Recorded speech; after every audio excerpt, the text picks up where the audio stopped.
আজ তোমাদের শোনাচ্ছি নীলিমা সেন গঙ্গোপাধ্যায়ের প্রত্যুৎ পণ্যমতী বিশুদা। টেনিদা আর ঘনাদাকে তোমরা সবাই চেনো, কিন্তু বিশুদাকে কি কখনো দেখেছ? অবশ্যই দেখবে কি করে? বিশুদা তো আর পেলের মতো ফুটবল খেলেন না, তবে গায়ের রংটা অনেকটা পেলেরই মতো। কিংবা মোহনবাগান কি ইস্ট বেঙ্গলের ক্যাপ্টেনও নন যে তোমরা হামেশাই তার ছবি খবরের কাগজের খেলার পাতায় দেখবে। বিশুদাকে যারা দেখেছে তারা ঠিক ধরতে পেরেছে যে এমন গর্বিত মধ্যবিত্ত বাঙালি পশ্চিমবাংলায় আর দ্বিতীয়টি নেই। বিশুদা যা বলেন আমরা তাই বিশ্বাস করি। একেই উকিল, তার ওপর কলকাতা বিশ্ববিদ্যালয়ের বিজ্ঞানের ছাত্র, সুতরাং বিশ্বাস না করে উপায় কি? অনেক অনেক দিন পরে যদি মনে হয় সেসব কথা নিতান্তই গুলগাপ্পা, তাহলেও আমরা বিশুদার ওপর রাগ করি না। বিয়েবাড়িতে নেমন্তন্নর ঘটনাটা হয়তো এরকমই একটা কিছু হতে পারে। পরে হয়তো দেখব ওটাও গুল। হয়তো দেখব মুস্তফা আলীর কোনো বইয়ের পাতায়, নয়তো শিবরামেরই কোনো একটা চাল বিশুদা খুব কায়দা করে, সূক্ষ্মভাবে এবং মনজ্ঞ করে আমাদের কাছে পরিবেশন করেছেন। শ্রাবণ মাস পড়েছে, বিশুদাও বিপন্ন।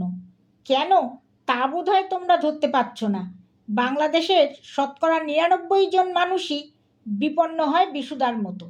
রাজনীতি, সমাজনীতি, স্কুল, কলেজ, লোডশেডিং, পরীক্ষার পড়া, এসব তো আছেই। এ বিপদ সে বিপদ নয়, তিনি তো বিয়েই করেননি, অকৃতদার।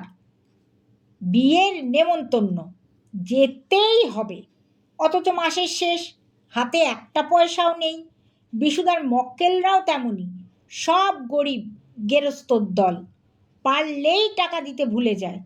কেউ কেউ আবার বলে 2 দিন পরে দেব, তা সেরকম 2 দিন আর পেরোয় না, বরং সকলেরই দুর্দিন। আবার কেউ বলে মাস কাবারে, মাসের পর মাস চলে, কাবার আর হয় না, বিশুদার ন্যায্য পাওনাও আসে না। এদিকে মা বলবেন, বিশু, রেশনের টাকাটা রেখে যা। বাবা বলবেন, কোর্ট থেকে ফেরার সময় বাতের মালিশটা ভুলিসনি বিশু। এমনই ঘোর অবস্থা। আমি বিজ্ঞের মতো উপদেশ দেওয়ার চেষ্টা করলুম, এ অবস্থায় চেপে যাওয়াই মঙ্গল। বিশুদা, কেন যাও বিয়ে বাড়িতে? বিশুদার চোখ কুঁচকে পকেট থেকে টিনের বাক্স বার করে তার থেকে একটা চারমিনার তুলে নিলেন। যা দিকিনি, একটা দেশলাই নিয়ে আয়। দৌড়ে একটা দেশলাই এনে আবারও ভালো কথায় বোঝাবার চেষ্টা করি, কেন এত যাবার শখ? এই বাজারে বিয়ে করার ধুমই বা কেন, নেমন্তন্ন করার ঘটাই বা কেন? বিশুদা বললে, ওটাই তো। বলে কে? গেরস্তকে বিপদে ফেলা। ধারধর করে কেনা প্রেজেন্ট কেউ আদর করে নেবেও না, তুলে রেখে দেবে আর একটা বিয়েতে পাচার করে দেবার জন্যে। এক মুখ ধোঁয়া ছেড়ে বিশুদা হতাশ ভঙ্গিতে মাথা নাড়েন। তারপর ধর, যেটা খাওয়া হয় সেটা তো পরদিনেই হজম, অথচ ধারটা হজম করা যায় না। কাবলিওয়ালারা নরক পর্যন্ত ধাওয়া করবে। আমি বললাম, দেশ থেকে এসব প্রথা তুলে দেওয়া উচিত, কি বলো বিশুদা? তাহলে তো আরও বিপদ রে। মনে কর খুকুর বিয়ে, গুচ্ছের জ্ঞাতি গোষ্ঠী আসছে, চব্যচস্য খাচ্ছে, ওদিকে খালি হাতে ফাঁকা আশীর্বাদ নিয়ে, সেটা তো ভারী ঠকারে। তাও ঠিক, তবে কি জানিস, এ প্রথা উঠতে ঢের দেরি।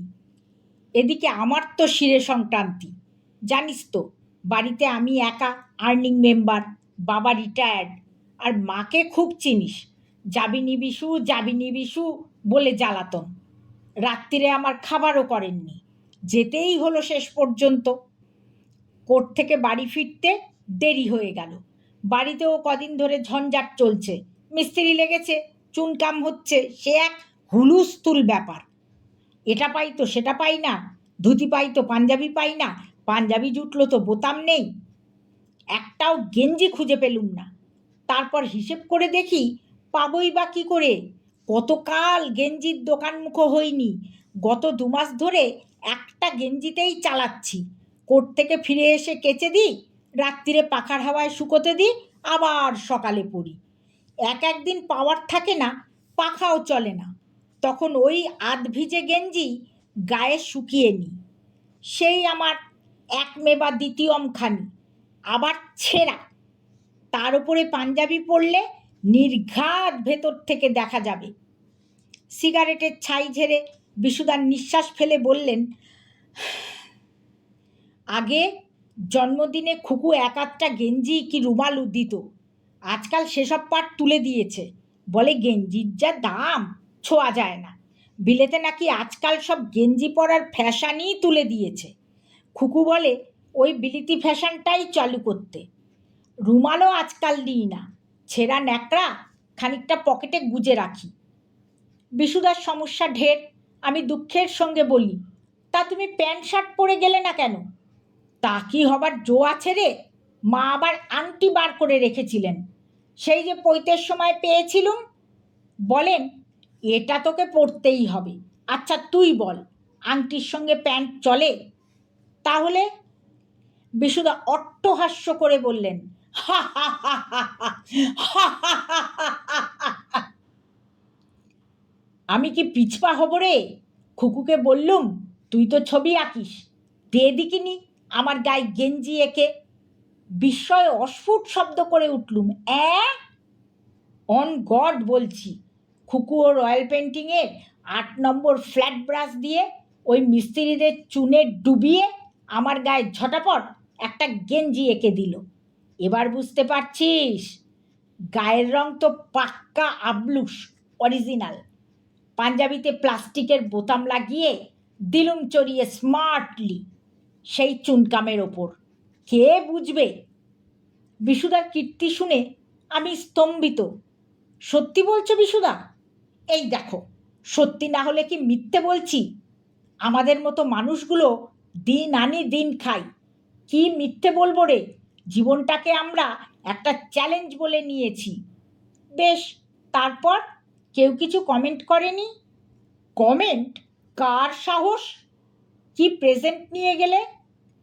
প্রেজেন্টটাই তালে গোলে গুলিয়ে দেব ভেবেছিলুম, তার কি জো আছে? বিয়েবাড়িতে ঢোকার মুখে দেখি আমাদের বট লাইব্রেরির শৈল ছোকরা বছর 3 হলো কিছুই করতে পারছে না। বট লাইব্রেরিটা কি বিশুদা? ওটা হলো আমার মতো ময়লা মার্কা উকিলদের চারমিনার টানার আড্ডা। বার লাইব্রেরি ব্যারিস্টারদের জন্য, আর বটতলার জটলাটা আমাদের জন্য। বট লাইব্রেরির শৈল শুকনো মুখে একখানা গাড়িতে হেলান দিয়ে অবাক চোখে স্বাগতমের লাল আলো নিরীক্ষণ করছে। বললুম, আরে তুই কি গ্যারাকল বলো তো? নেমন্তন্ন, অথচ প্রেজেন্ট কেনা হয়নি, কোন মুখে ঢুকি বলো তো? আরে চল চল, আমিও সেই পথের পথিক। পকেট তো গড়ের মাঠ, আগে নেমন্তন্ন খাওয়া যাক তো। ঢুকে পড়লুম দুজনে মিলে। যাবা মাত্র দেখি এক প্রস্ত পাতা পড়েছে, সেই তালে সবাই সিঁড়ি দিয়ে ওপরে উঠছে। বাক্য ব্যয় না করে সেই দলে ভিড়ে গেলুম। বেশ করে সাঁটিয়ে পান হাতে নিয়ে দুজনে নেমে আসছি, একেবারে কর্তার সঙ্গে মুখোমুখি। এই যে বিশু, শৈল, খেয়েছ তো বেশ ভালো করে? ব্রতবাবু এলেন না কেন? খুকুর কি হয়েছে? সতী দিদি কি শ্যামবাজার থেকে ফিরেছেন? আজ্ঞে হ্যাঁ। মাথা নিচু করে কেটে পড়ার তালে ছিলুম, হলো না। কর্তা বললেন, যেদিকে না দেখব। তা ঠিক মতো খেয়েছ তো বাবা? ওই ওদিকের ঘরে ডান দিকে চলে যাও।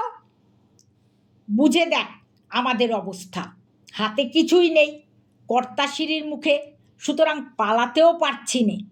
থাকবে, বারান্দা দিয়ে যেতে যেতে দেখি ডান হাতি একটা ছোট্ট ঘর, সেখানে জড়ো হয়েছে বহু কাগজ, রিবন, ছেঁড়া ফুল, প্যাকিংয়ের বাক্স।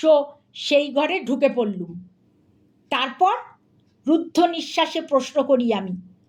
দেখি সামনেই লেট ঠাকুরদার ছবি ঝুলছে, জুঁই ফুলের গোড়ে মালা লটকানো। আমি চট করে ছবিখানা খুলে নিয়ে বাহারি কাগজ আর ফিতে দিয়ে বেঁধে তৈরি হয়ে যেই পেছন ফিরেছি অমনি পাঞ্জাবিতে টান পড়ল। দেখি শৈল বললে, এক যাত্রায় পৃথক ফল কি করে হয়?